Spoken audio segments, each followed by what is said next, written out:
Page 105. This is the first lesson on Unit 8.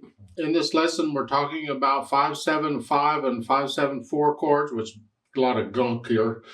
You can read about it at the top of 105. A secondary dominant is a dominant built on something else, and it leads to something else that does something else for somebody else. So it's clear as mud.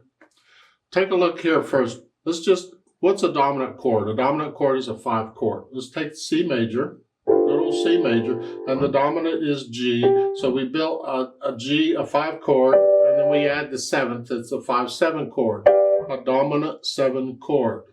A dominant 7 chord on other things is a secondary dominant. Call them what you want. Unless you're really going to get into music theory and composing and all that, yeah. I have never found any use for this at all as far as playing piano or teaching music goes, but that's what they've done here. So, okay. The idea is, though, that we can use the 7th chord to modulate or go into another key, and that's handy.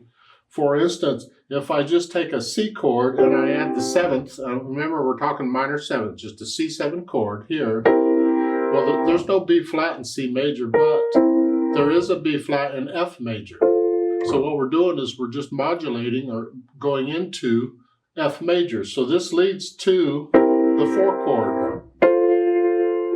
If I use here an inversion of it, I turn it over here. Leave that out. Does it look familiar? To the 4 chord. It is a 5-7 chord of the key of F. F is the 4 chord in C. Is this going around in circles? Your head spins on this. They have examples up there at the top. We have here, this goes into F. Well, this is the C7 chord into F. F is the 4 of C major, it's the 4th degree. It's the 4 chord. So that goes into the 4 chord.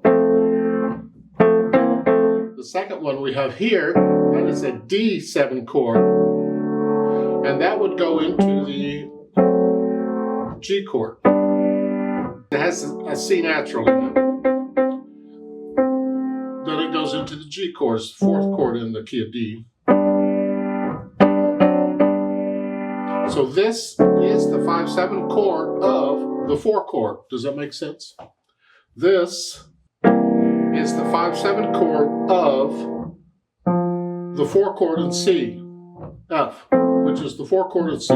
This is why I just go, and why I drink, and it's just, So if you want to understand it, you go right ahead.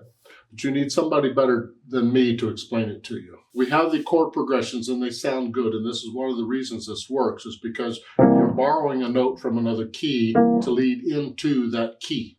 Because if I just go from C to F, it works sort of, but I'm not really in that key. The chord progression of a 1-4-1 works because a 4 chord is a primary chord in key of C. But when I want to go into that key, the F, I got to introduce a B flat somewhere. And by using this 7th chord, I'm introducing it. While I'm still in the key of C, I'm introducing it. And now we go to F, it's already there. In the middle of the page, they give you some ideas. The C, the C7, the F, F7. They fit well. They blend in. One leads to another very nicely, and this is their tie-in, where you're going from a dominant 7, which is a 4, and a 4 is a Bottom of the page, again, they got them again. It's a 1-4, 5-7. You've done these before. But 1-4, and then a D7,